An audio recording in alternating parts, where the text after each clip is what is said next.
설교 전에 먼저 여러분 한 분 한 분께 감사드립니다. 코로나로 인해 컴패션의 어린아이들은 온 가족이 힘겨운 싸움을 하고 있습니다. 우리 한국과는 다른, 또 교회 목사님이나 성도님들까지도 모임을 가질 수 없는 상황에서 가족들의 생존을 향한 싸움이 전국적으로 그 컴패션 안에 일어나고 있는데, 그 가운데 기도해 주시고 함께 해 주신 여러분께 감사드립니다. 한 가지만 얘기하면, 저희 아이들은 이제 온라인으로 수업을 한국에서 하잖아요. 근데 인터넷도 빈민가에는 연결이 안 돼 있고, 또 기구도 없어서 코로나 기간 동안에는 교육을 받을 수가 없어서 아마 1년, 2년을 나이는 먹어야지만 코로나가 끝나야 이제 학교를 다닐 수밖에 없는, 그리고 일용직하는 부모님들이 대부분 이제는 일이 없기 때문에 컴패션이 전 가족과 교회 스태프들과 목사님들을 다 먹여 살리는 지금 그 일에 집중하고 있습니다. 그래서 함께 이렇게 힘겨운 가운데 마음에 품고 기도해 주시고 끝까지 함께 해주셔서 너무 감사합니다. 그리고 제가 한국에 와서 컴패션 한국에 아무 연관이 없고 연고지가 없는 저를 초기 때부터 이 선교라는 걸 보시고 아시고 함께 해주신 우리 박정근 목사님과 여러분 한 분 한 분께 감사를 드립니다. 하나님은 이 땅에 공동체를 세우셨고, 그 공동체를 통하여 하나님의 영광이 드러나기를 원하십니다. 그 중에 가장 작은 공동체가 부부이면서 가정입니다. 그래서 십계명을 보면 1계명서부터 4계명은 하나님께 향한 우리의 사랑이 어떤 모습인지를 표현합니다. 그리고 5계명서부터 10계명은, 나머지 계명은 하나님 사랑으로 이제 하나님을 알고 있는 우리가 이 땅에서 이웃 사랑으로, 그리고 그 이웃 사랑 중에 5번째 계명은 가장 가까이 있는 우리의 가족에 대한 이웃 사랑을 표현하고 있습니다. 그래서 우리가 읽은 출애굽기 20장 12절에는 내 부모를 공경하라. 그리하면 너의 하나님 나 여호와가 내게 준 땅에서 내 생명이 길리라. 이렇게 얘기합니다. 여러분, 우리 모두에게는 나이와는 상관없이 부모가 계십니다. 먼저 떠나보냈던, 지금 함께 있던 우리 모두에게는 이 말씀이 적용됩니다. 그리고 성경에서는 명령으로 지금 공경하라고 얘기합니다. 너의 부모가 어떠한 분이건 어떤 모습이건 공경하라, 이렇게 얘기합니다. 그 이유는 분명하게 우리에게 있습니다. 근데 그 이유를 알기 전에 공경이란 이 뜻이 무엇인가? 원어에 보니까 카베드라는 단어입니다. 카베드는 이 무게를 달았을 때 무겁다, 무겁게 여긴다, 중요하게 여긴다, 이런 뜻입니다. 근데 그것을 이해는 하지만, 그래서 한 부모님을 대할 때 어떤 관계 안에서도 굉장히 중요하게, 이것은 마치 하나님 앞에 우리가 경외하고 존귀하게 하나님을 사랑하는 것처럼 부모를 공경하라, 이렇게 표현했습니다. 근데 저는 반대의 단어를 찾았는데, 그 반대의 단어는 무게를 가볍게 여긴다, 이렇게 얘기하는데 그 뜻이 참 놀랍습니다. 그냥 무반응이다, 그냥 좀 가볍게 여긴다, 소홀히 여긴다, 이게 아니라 가볍다라는 그 뒤에 숨어있는 뜻은 저주한다, 경멸한다, 다시 말하면 중간지대가 없다는 것입니다. 공경을 하든지 무겁게 중요하게 부모를 여기든지, 아니면 가볍게 경멸한다, 저주한다, 이걸로 표현된다는 걸 저를 놀라게 했습니다. 그래서 명령을 얘기해 주고 있습니다. 그러면 오늘 이 시간 이 계명이 우리에게 왜 명령을 하고 계시는가? 그냥 공경하라 이렇게 하면 되지, 이걸 이렇게까지 십계명 안에 가장 이 이웃사랑의 첫 번째에 중요시 여길 수밖에 없는 계명처럼 너희 부모를 공경하라 라고 하신 이유가 무엇인가? 그리고 이 공경이라는 이 무겁게 여긴다, 중요하게 여긴다 하는 이것에 우리는 어떻게 삶의 적용을 가질 수 있는가 하는 점을 이 시간 같이 말씀을 통해 은혜를 받기를 원합니다. 첫 번째로 저는 이 계명을 주신 이유는, 이 세상에 또 명령으로 하신 이유는 이 세상엔 완벽한 부모란 없다는 것입니다. 모두 다 연약하고 문제투성이고 그리고 모순되고, 그리고 우리 또한 예수를 몰랐을 때에 전 세대로부터 보고 느끼고 경험되었던 수많은 모순과 연약함과 죄와 수많은 것들이 우리란 나라는 사람을 만들었습니다. 부모라고 미리 준비가 되어서 아이를 놓은 것이 아니라 하나님이 디자인한 가운데 어떻게 보면 서로 엮이고 그 안에서의 여러 가지의 좋고 나쁨, 이 수많은 것들을 통해서 하나님의 은혜가 그 안에 생기고 서로 성장하고 서로 배우고 서로 용서하고, 오히려 조건적이고 일방적이지 못한 나의 그리스도를 닮아가는 모습이 부모가 먼저 자식들에게 일방적이고 무조건적인 사랑이 무엇인지를 계속 배우게 하시고, 나중에는 자식들을, 이 부모를 향해 또 그러한 그리스도의 사랑을 힘겹고 어렵고 참 함께 하기를 힘들지만 그리스도의 사랑을 마치 배우기 위해서 공경하라 라고 말씀하는 것 같습니다. 맞습니다. 이 세상엔 완벽한 부모란 없고 우리 또한 완벽하지 못합니다. 우리도 다음 세대가 보았을 때에 또 우리의 수많은 것들이 맞지 않는다라고 다음 세대는 얘기할 것입니다. 그리고 하나님께서는 이 땅에 하나님의 권위를 세우시고 그것을 배우기를 원하시며, 내 생각에 옳고 그름이 아니라 이게 하나님의 뜻이라면 순종하는 그러한 삶을 우리 안에 갖게 되시길 원하는데, 그 세 개의 권위에 아주 상징하는 가장 기초적인 권위가 바로 가정입니다. 그리고 교회입니다. 그러한 가정들이 모인 공동체가 교회인 것입니다.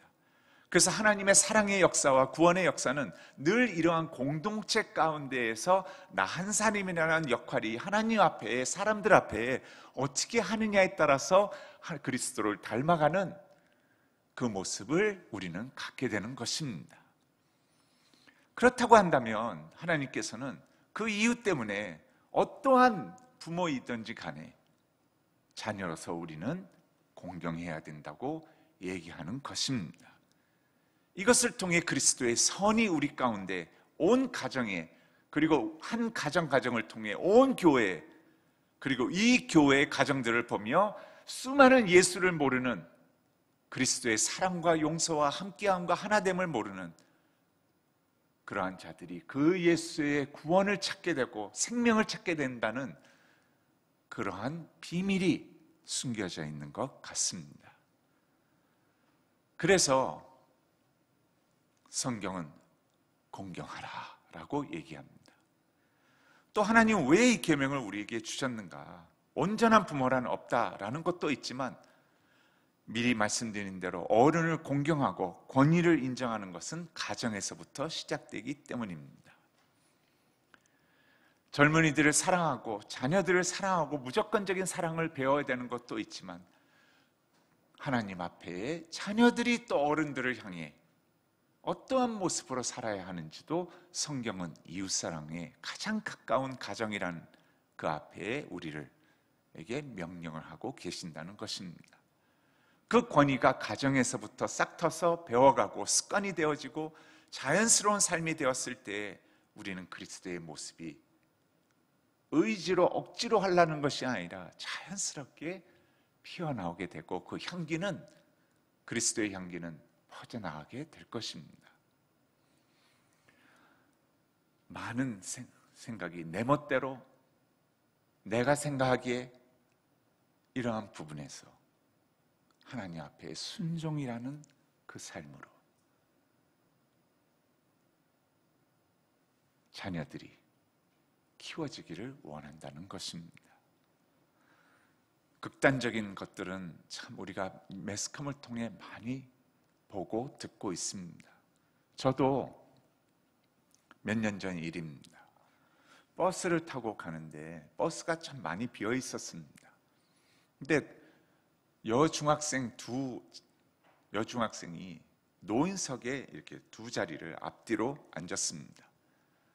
이 버스에 보면 양쪽으로 한 좌석씩 해서 노인들을, 이렇게 어르신들을 앞쪽에 앉게끔 만들었습니다. 그 이유는 버스가 빨리 출발하게 되면 어르신들이 뒤에까지 갈 수 있는 시간이 천천히 걸으시고 위험하기 때문에 앞쪽에 그렇게 노인석을, 어르신석을 만들어 놓은 것입니다. 근데 두 여학생이 그걸 차지하고 앉아 있었어요. 비어 있는데 어르신 한 분이 버스에 올라탑니다. 그러더니 노인석에 앉아 있는 이 두 여학생을 보고 그냥 잘 얘기하셨으면 되는데 아마 습관이 되셨는지 너희들 뒤에 가 앉아, 이렇게 얘기합니다. 이거 노인석이야 라는 식으로 얘기합니다. 그랬더니 이 두 여학생이 서로 이렇게 표정이 굉장히 좋지 않게 서로 이렇게 딱 보고 이러더니 그 자리에서 그냥 움직이지를 않습니다. 다른 노인석도 비어 있었습니다. 근데 서로 이제 기싸움이 일어납니다. 그래서 어르신이 다시 이건 노인석이라고, 너희 뒤에 가서 앉으라고. 그랬더니 할 수 없이 두 사람이 일어나는데 바로 어디에 앉냐면 노인석 바로 뒤에 앉습니다. 그러더니 그때서부터 저를 놀라게 하는 사건이 일어납니다. 바로 앞에 앉아 있는 어르신을 향해서 둘이 마치 대화하듯이 노인 이러면서 욕을 하기 시작합니다. 저 쓰레기 같은 인간들 하면서 얘기를 하는데 저는 이게 지금 중학생들이 이게 지금 어디서 나온 말인가? 그것도 크게 딴 좌석에 앉아있는 제가 들을 정도로 하더니 마지막 이 말을 저는 너무나 놀랐습니다. 저런 노인네들은 무인도에 갖다 버려야 돼. 제가 참을 수가 없었습니다. 일어나서 두 여중학생한테 그랬습니다. 부모도 없냐고. 부모가 없냐고. 어떻게 그렇게 얘기를 할 수 있냐고. 여러분, 이틀 전에도 뉴스를 통해서 들었죠. 한 20대 젊은 남자가 술에 취했던 것 같습니다. 택시를 탔는데 거기에서 구토를 했습니다. 얼마나 냄새가 났을까요? 60대 버스 운전사가 화를 낸 것 같습니다. 뭐라고 했겠죠. 왜냐하면 택시를 이제 운영을 해야 되는데 냄새 제거를 먼저 해야 되니까요. 화면에 밖에서 다른 사람이 찍힌 화면을 보면 뉴스에 나왔는데 20대가 계속 60대를 길바닥에서부터 그냥 때리기 시작하는데 온 사람들이 경찰까지 와서 말리는데도 계속 때려서 이 60대의 버스 운전사는 지금 의식불명이라고 얘기합니다. 하나님은 가정을 세우셔서 그리스도의 그 마음을 이 가정을 통해 배우기를 원하십니다. 그래서 위계 질서가 가정에서부터 내가 하나님 앞에 순종하는 그 마음으로 하나님의 말씀이 가정에서, 교회에서, 사회에서 그것이 순종되는 성장이 계속 일어나기를 원하시는 것입니다. 왜 공경해야 되는가? 당연히 부모님, 모든 부모에게는 결점이 있습니다. 나이가 들면 들수록 본인이 동의 안 하는 점들이 많이 있을 것입니다. 그리고 점점 머리가 굳어져서 참 변화가 힘들어하는 모습도 보게 될 것입니다. 그러한 모습이 보이지만 하나님은 공경하라고 얘기합니다. 저는 이 공경이라는 단어를 오랫동안 생각을 하고 저에게 적용을 해보았습니다. 나에게 있어서 공경이란 무엇인가? 라고 했을 때 크게 세 가지로 말씀드리고자 합니다. 첫 번째는 어떤 부모이든지 간에 그 부모를 받아들이라 라는 것입니다. 여러분, 그 뜻은 뭐냐? 우리가 알아야 합니다. 우리 모두는 부모를 통해 탄생했다는 것입니다. 이 세상에 다른 어떤 사람과 비교를 해봐도 내 부모가 나에게 얼마나 잘못된 일을 했다 하더라도 어쨌든 자기의 생명과 같은 가장 축복하고 사랑하고 가장 최선을 주기 원하는 아버지와 어머니 사이에 우리를 탄생시켰다는 것입니다. 그런 가운데 하나님은 그 생명을 허락하셨고 우리의 모든 모습과 어려움과 이 가운데 있어서 하나님은 모든 것이 협력하여 하나님의 십자가의 은혜로 말미암아 선이 되기를 원하신다는 것입니다. 그 가운데에 부모님을 통해 하나님의 은혜를 알게 되었기에 우리가 이 자리에 있게 되는 것입니다. 다시 말하면 1세가 있었기 때문에 2세가 존재한다는 것입니다. 그리고 우리 다음 세대가 또 우리를 통해 존재하게 된다는 것입니다. 여러분, 민족적으로 봤을 때 지금은 굉장히 어렵다고 하지만 넉넉한 어려움입니다. 우리의 윗세대, 머리가 휘신 분들의 부모님이나 할아버지 때를 보면 경제를 일으킨, 전 세계에서 그렇게 빈곤했던 이 대한민국이 바로 지난주에 발표가 되었죠. 10번째로 부유한 나라라고. 그 뜻은 지금의 세대는 그것을 모르지만 윗세대는 단칸방 하나를 마련하겠다고 발부등을 쳤던, 생존 싸움을 했던 그 세대가 있기에 오늘이 있게 된 것이라는 것을 우리는 알아야 합니다. 저는 아직도 마음속에 감사하며 그립니다. 아버지가 공무원으로서 너무나 정직하고 성실한 분이셨기 때문에 공무원 누런 봉투를 갖고는 자식 4명을 대학교를 보낼 수는 없다 하는 판단에 늦게 미국으로 제가 초등학교 때의 이민을 택하셨습니다. 그리고 어렸을 때부터 안 해본 일이 없습니다. 부모님 또 힘들게 일했습니다. 말이 먼저 안 통하죠. 뭔가 생활 모든 것이 불편하죠. 한국에서 어느 정도 인정을 받는 교감 선생님이었지만 미국에 가서는 진짜 노발이죠. 그런 데서 말도 안 통하죠. 맥도날드에 가서 햄버거 하나 주문하기도 힘들어 버거워하셨죠. 왜냐하면 두 번째 말이 뭘로 나올까, 이거에 걱정이 먼저 앞섰기 때문이죠. 그러나 그 분들의 희생과 자식 하나만이 잘 되기를 원한다는 마음에 그 이민을 택하시고 새벽부터 바느질 공장에서, 그리고 밤늦게에는 두 분이 다시 저녁을 차려놓고 합세해서 빌딩 청소로 나가고, 아버지는 안 해봤던 보험을 여러 사람들에게 소개를 하고 닥치는 대로 일을 한, 여기에서 충분히 어느 정도 살 길은 있었지만 자식을 위해서라면 하는 그것을 먹고 컸던 저입니다. 그 고마움과 자신들의 삶은 다 망가질 수밖에 없고 아직도 한국 드라마를 보시고 한국 뉴스를 들으시는 분이지만 자식들은 그 가운데에서 교육이 되고 나처럼 이제는 안 살아도 되지 하는 그 세대가 있었기에 오늘의 세대가 존재한다는 것입니다. 그 부모를 받아들여야 된다는 것입니다. 그분들을 통해 우리는 탄생했습니다. 받아들이는 것에 있어서 가장 간단하지만 저에게 있어서는 참 많이 노력해야 되는 부분이 경청이었습니다. 그래서 저는 부모님의 말을 경청하려고 애쓰기 시작했습니다. 그냥 마음속에 받아들이는 것뿐만 아니라 경청해야 해요.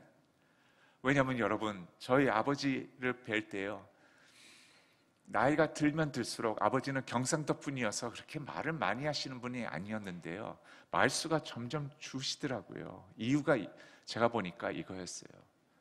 말을 하시는데 좀 선생님이라서 그런지 길게 하세요.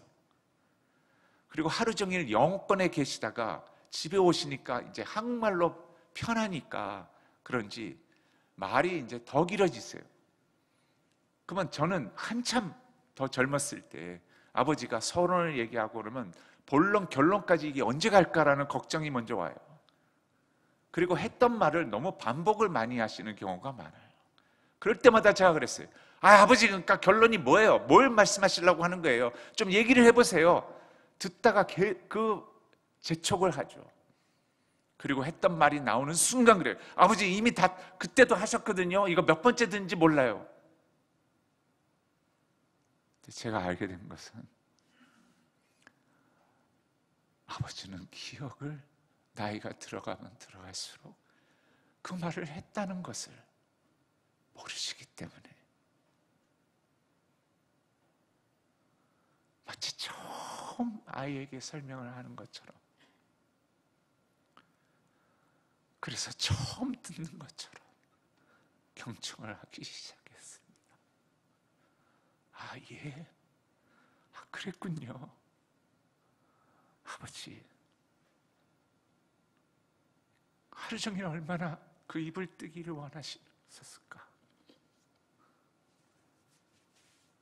집에 저녁에 잠시 와서, 그리고 결국에는 나도 나이가 들면 저렇게 될 텐데,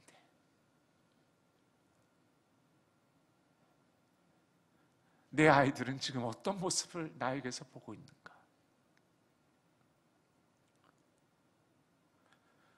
경청을 하기 시작했습니다. 그리고 시간이 없는데 너무 말이 길어질 것 같으면, 아버지, 예, 이렇게 말씀하시려는 거였죠. 잘 알겠습니다. 시간이 지금 일어나야 돼서요. 아버지를 이제는 이해하는, 공감대를 갖는 그 마음이 어떤 마음인지를 아는, 아버지를 받아들이는, 그것을 알게 되었습니다.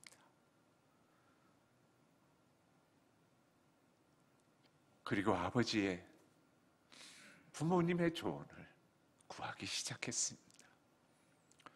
나보다 더 오래 사셨고 많은 경험이 있으며 생각이 다르시고, 그런 가운데서 얻는 지혜라고 할까요? 그러나 동의를 안 해도 됩니다.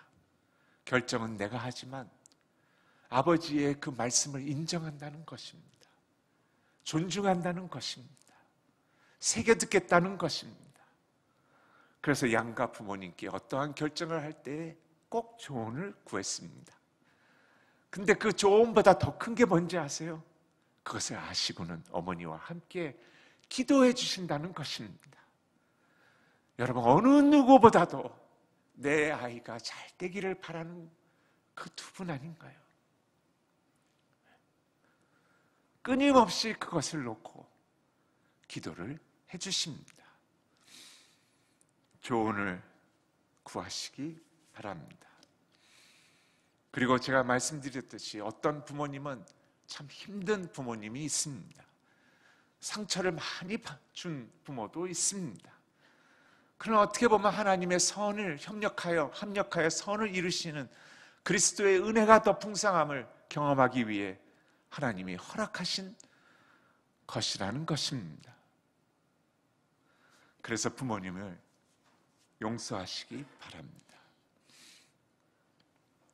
가장 가깝고 가장 사랑을 주기를 원했지만 그것이 전 세대로부터 이어받은 것인지 잘못된 무엇이 되었던 하나님은 오히려 자녀들의 그 모습을 보고 부모님의 그리스도 안에서의 용서와 회복과 치유가 어쩌면 일어나기를 원하시는 하나님인 줄 수도 있습니다. 제가 교수 생활을 하고 있었습니다. 할 때에 기말고사에 마지막 학기 말인데 시험지를 채점하고 있는데 시험지 뒤쪽에 포스트잇 하나가 붙었습니다. 교수님, 제가 태어나서 처음 밖에 얘기할 수 있을 것 같습니다 라고 하고 포스트잇이 붙었어요. 그래서 제가 상담을 그때 학생들을 여러 명을 해주고 있었기 때문에 밤 10시쯤 채점하다가 연구실에서 연락을 했습니다. 이름을 밝히지 않겠습니다. 어느 자매, 그랬더니 이 자매는 처음 교수가 밤 10시 넘어서 자기 집에 전화를 하니까 여러분 어떤 마음이겠어요? 예. 나 서정인 교수인데 예. 제가 무슨 잘못, 딱 그 모습이었어요. 목소리가. 아니라고. 용기를 내서 포스트잇을 붙였는데 내일 연구실로 올 수 있냐고. 연구실로 왔어요. 긴 이야기를 짧게 말씀드리면 이 자매는 어렸을 때 10대 되기 전부터, 초기서부터 아버지가 술을 먹고 들어오면 바로 아파트 뒷산에 끌고 가서 산에서 성폭행을 당한 아이였습니다. 아버지에 대한 원망과 미워함과 미움과 용서할 수 없는 그 마음은 너무나도 컸습니다. 더더욱이 그런 게 용기를 내서 10대 한 13살, 14살 됐을 때 엄마에게 얘기를 했다고 합니다. 근데 엄마는 공감은커녕 엄마도 마치 그랬다는 듯이 그냥 넘어가라고 얘기를 했다고 합니다. 근데 이 자매가 듣지 말아야 할 소리를 들었습니다.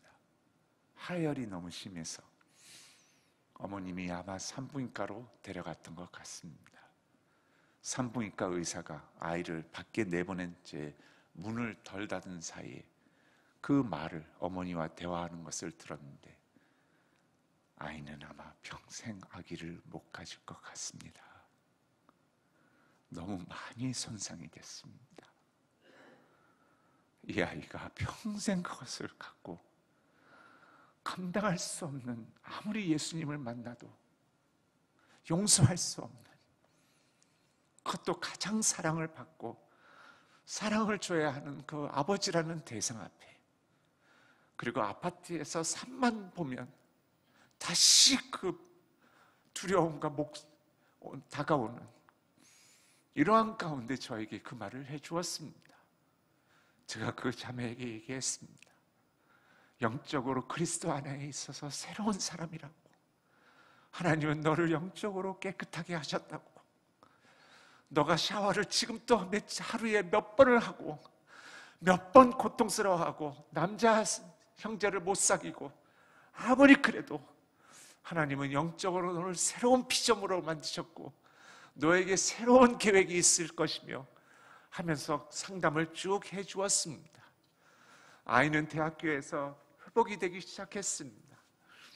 결국에는 대학교를 졸업하고 한참 있다가 연락이 왔습니다. 남자아이 형제를 사귀게 되었다고. 둘을 앉혀놓고 결혼 준비를 시켰습니다. 여자들은 마음의 준비가 되어 관계를 가질 수 있는데 남자들은 그렇지 않다고. 그냥 딱 어느 순간에 생길 수 있다고. 그걸 참을 수 있겠냐고. 지금 당신이 함께하고 사랑해야 할 이 자매는 그 폭행이 있었기 때문에 준비가 안 된 상태에 아무리 남편이라도 다가오면 그것을 감당할 수 있는 심적인 준비가 될 수가 없다고. 그것을 네가 참고 견뎌낼 수 있겠냐고. 그게 진정한 그리스도 안에서의 사랑인데, 함께 그것을 회복될 때까지 너가 진정으로 사랑할 수 있겠냐고 모든 많은 것을 나누며 준비시키고 결혼을 시켰습니다. 그리고 여러분, 이 자매는 아버지를 용서할 수 있게 되었습니다. 그리고 지금은 미국 캘리포니아 샌디에고에서 세 아이의 엄마로 너무나 신앙생활을 잘하며 오히려 이 간증을 하며 많은 사람들을 예수께로 인도하고 있답니다. 여러분, 이 용서는 부모를 위해서가 아니라 어떻게 보면 본인을 위해서 있는 것입니다. 나를 계속 이 상처와 아픔의 사슬로 묶어서 하나님의 선과 용서와 사랑을 드러낼 수 없는 갇혀있는 나의 자신을 십자가의 사랑으로 나에게 완전한 진리를 알지니 진리가 너희를 자유롭게 하리라. 그것을 알게 하시고 용기를 주셔서 용서하게 하시고 아버지가 예수를 알게 하는 것뿐만 아니라 그것을 통해 주변에 있는 사람들에게 하나님의 위대하심과 살아계심과 존귀하심이 무엇인지를 드러내는, 말이 안 된다고 하겠지만 모든 것이 합력하여 선을 이루신 하나님을 경험하게 되는 것입니다. 그래서 자신을 위해 용서하며 더 이상의 얼거매에 있지 않도록 하나님 앞에서 멋지게 쓰임받는 바로 우리 한 사람 한 사람이 주님은 되기를 원하시는 것입니다. 그래서 부모님을 용서해 주시기 바랍니다. 나를 탄생하게 하셨고 그 태생에게 받아들인다는 것은 경청하게 하며 조언을 받아들이고 구하고, 그리고 필요하다면 용기를 내어 십자가의 사랑으로 의지로 용서를 하라는 것입니다. 그리고 크게 부모님을 받아들이는 것뿐만 아니라 인정할 것을 인정해야 합니다. 다시 말하면 부모님의 노고와 헌신을 인정해야 합니다. 여러분, 솔직히 자녀가 주는 그 기쁨 비교할 수 없죠. 그러나 또한 자녀들이 알아야 될 것은 자녀가 없었다면 그만큼의 지금까지의 싸움이 많이 줄어들 것이고 스트레스도 적었을 것이며, 요새 젊은이들이 왜 결혼을 안 하고 왜 아이를 안 낳겠다고 하는지를 젊은이들은 어느 누구보다도 잘 알고 있죠. 왜 내가 그 어려움을 감수해야 되느냐라는 그거죠. 싸움과 어려움과 많은 에너지가 소모가 안 되겠죠. 그 부모의 노고와 함께함을, 헌신을 인정하라는 것입니다. 그분들의 삶이 자녀들이 없었다면 훨씬 더 소홀했을 것입니다. 그래서 첫 번째는 받아들이시기 바랍니다. 두 번째는 인정할 것을 인정하시기 바랍니다. 세 번째는 때가 되었을 때 부모님의 안식처가 되어주시기 바랍니다. 우리가 기저귀를 차고 아무것도 모르는 때 오히려 부모님들에게는 너무나 큰 불편함을 주고, 부모님들이 한 생명을 위해 모든 것이 그 생명에 향해서 다 적응을 해야 되는 그때 일방적이고 무조건적인 사랑과 케어와 헌신을 우리에게 쏟아부어 주었죠. 말 한마디를 못하는 우리에게. 그럴 때가 있었다면 이제는 부모님들이 그때가 되었을 때 여러분들이 바로 그 사랑을, 헌신을 배워야 할 하나님 안에서의 안식처가 되어드리는 그 모습이 되어야 합니다. 저는 어렸을 때부터 참 우리 부모님에 있어서 물론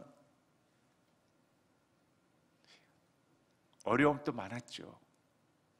그러나 감사함이 본인들의 삶은 없었거든요. 우리를 위해서. 감사함뿐입니다. 그러면서 자연스럽게 갖게 된 것은 아버지, 어머니 위해서라면. 그래서 결혼을 했을 때 아내하고도 늘, 그리고 가르칠 때에도 부모님의 때가 되면 모시라고. 때가 왔어요. 12년 전에 저희 장인이 먼저 주님 앞에 가셨어요. 장모님을 설득하기 시작했어요. 어머님, 저희랑 같이 살아요. 막내 사회에 가장 사랑하시잖아요. 제일 많이 사랑을 받으셨어요. 제 생각에는.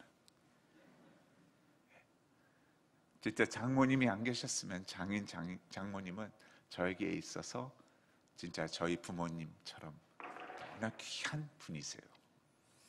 그래서 장인어른 돌아가시자마자 어머님께 같이 살자고 했을 때 어머님 대답 다 똑같잖아요. 자녀에게 부담을 주기 싫어하는 것은 어느 부모나 마찬가지죠. 아니야, 먼저 오래전에 남편이 유학 갔다 왔던 것처럼 남편이 유학 갔다고 생각하고 4, 5년 후에 하나님이 나를 부르실 거야 식으로 얘기를 하세요. 그때 계속 설득하다가 제가 뭐라 했냐면 어머님한테 그랬어요. 어머님 아시잖아요. 지금 어머님 형제들을 보면 다 오래 사시는데 어머님 DNA 자체가 4, 5년이 아닙니다. 그러면서 속으로 그랬어요. 좋은 말 할 때 들으셔야죠. 계속 설득을 해서 지금 12년째 함께 살게 되었습니다. 제가 뭔가를 드렸다는 것보다는 주시는 것이 훨씬 많죠. 근데 어머님에게 치매가 오기 시작했습니다. 그리고 저보다 제 아내는 더 힘들어하죠. 왜냐하면 치매의 과정이 있거든요. 지금은 손주들도 저희가 설명을 안 하면 금방금방 얼굴도 기억을 못합니다. 저희는 기억합니다. 그래서 계속 반복되는 말과, 그리고 어떤 때는 새벽에 약 때문에, 여러 가지 약을 드시니까 약 때문에 새벽 1시에 올라오셔서 깨우고는 사람들을 집에 가라고 하라고. 불편함도 어떤 때는 있습니다. 그리고 마치 우리를 거짓말쟁이처럼 본인은 기억을 못 하시니까 취급할 때도 있었습니다. 이것을 우리 큰애가, 이제 큰애하고 둘째, 셋째가 대학교 때부터 미국으로 갔거든요. 공부. 그러다가 가끔 이제 왔을 때 할머니를 접했는데 깜짝 놀랐어요. 왜냐면 할머니가 자기도 이제 밥을 먹다가 같이 자기가 거짓말한 것처럼, 왜냐면 이분은 기억을 못 하시니까 하다가 서로 논쟁이 붙었어요. 조금 싸움이 일어났어요. 애가 표현은 안 하지만 벌써 기분이 굉장히 상했어요. 왜냐면 이전의 할머니가 아니거든요. 그러더니 밥을 다 먹고는 2층에 올라와서 저한테 그래요. 우리한테 그래요. 아빠, 엄마 어떻게 살아? 아니 할머니하고 어떻게 살아? 그랬어요. 주변에 지금의 어머님은 다르지만 순해지신 치매지만 이전에는 조금 없지 않아 까칠까칠한 면이 있으셨거든요. 그 기간을 넘겼어요. 근데 얘는 이제 그걸 모르죠. 어떻게 살아? 또 주변 사람들 또 요양원으로 보내야 되지 않냐고. 저와 제 아내가 생각을 안 한 건 아니죠. 단 한 번이라도 얘기를 하니까 생각은 하죠. 근데 우리는 이 결론밖에 안 나더라고요. 어머님이 우리 두 사람조차도 전혀 기억을 못 하신다면, 전혀 기억을 못 하신다며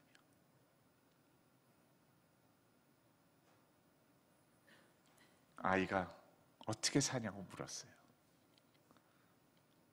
제가 그랬어요. 병으로 생각해라. 그리고 아이에게 이 말을 했더니 아이가 가만히 있더라고요. 받아들이더라고요.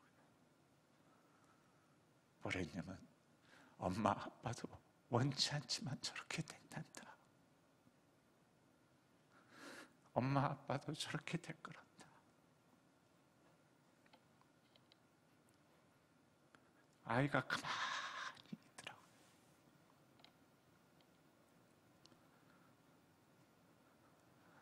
부모의 안식처가 되어주시기를 바랍니다. 그래서 그리스도의 그 일방적이고 무조건적인 하나님의 그 사랑을 가정을 통해 많은 사람들에게 그 사랑이 무엇인지를 드러내는, 그래서 많은 사람들이 여러분을 통해 그리고 이 영안 공동체를 통해 하나님의 살아계심이 무엇인지를 배워가는, 그리고 찾게 되는, 세상과 역행을 하는 우리 영안 공동체의 한 가정 한 가정이 되시기를 축원합니다. 기도하겠습니다.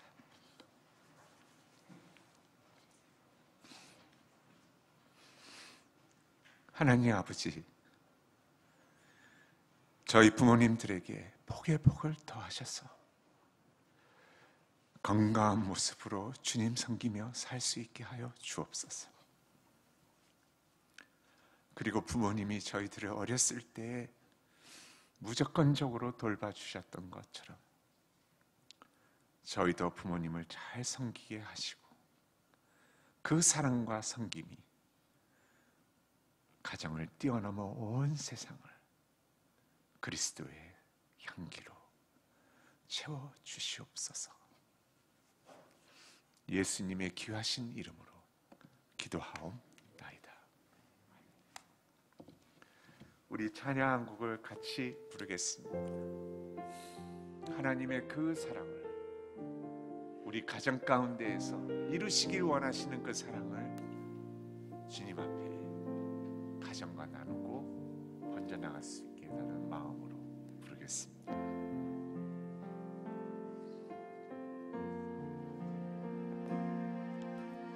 아버지 사랑 내가 노래해, 아버지 은혜 내가 노래해. 그 사랑 변함없으신 거짓 없으신 성실하신 그 사랑, 상한 갈대 꺾지 않으시는 꺼져가는 눈물 그지 않는 그 사랑 변함없으신 거짓 없으신 성실하신 그 사랑,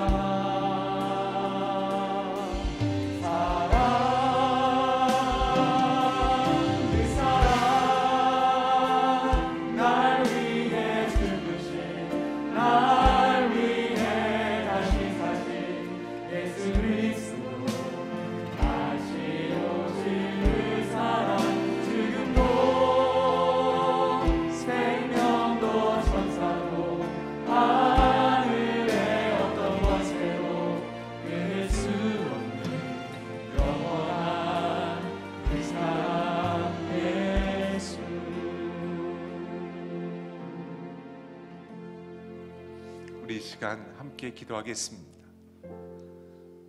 여러분들의 부모를 주님 앞에 올려드리시기 바랍니다. 그리고 주님 앞에, 주님, 이 부모님을 통해 제가 탄생하였고 예수를 알게 되었으며 나에게 지금까지 허락하신 그 은혜를 감사드립니다. 주님, 이제는 내가 주님 앞에 그 무조건적이고 일방적인 십자가의 사랑을 더욱 부모님을 통해 부모를 공경함으로 배우기를 원합니다. 쉽지 않고 힘들지만 예수님이 십자가에 우리를 위하여 달리신 것을 나에게 더욱더 내 것이 되게 하시고, 그 그리스도의 사랑이 나의 주변에 있는 수많은 예수를 모르는 자들에게 세상과 어떻게 다른지가 드러나며 하나님의 영광 가운데 가정의 공동체로 세워지는 것뿐만 아니라 주님의 도구로 사용해 주시옵소서라는 기도를 함께 드리겠습니다. 다 같이 기도하겠습니다.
아버지 하나님, 감사합니다. 그 사랑 알게 해주셔서, 그리고 그 사랑에 이끌려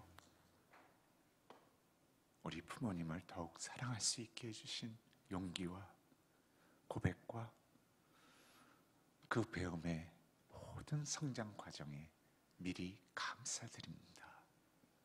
주님 놀랍게 세우시고 영광 받으시며 저희들을 통해 우리 영한 가정 한 가정들이 수많은 가정들을 그리스도로 이끄는 당신의 공동체로 만들어 주시옵소서.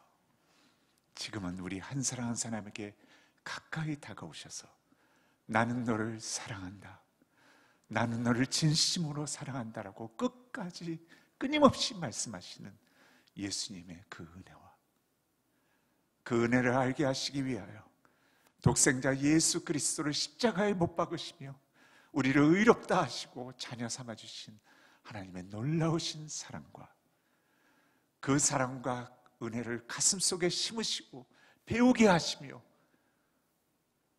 온 가족과 함께 성장하게 하시는 성령의 감화감동 역사하심이 우리 영한 공동체 한 사람 한 사람의 삶 속에, 그리고 가정과 교회가 함께 그 사랑을 확장시키기 간절히 축원하옵나이다.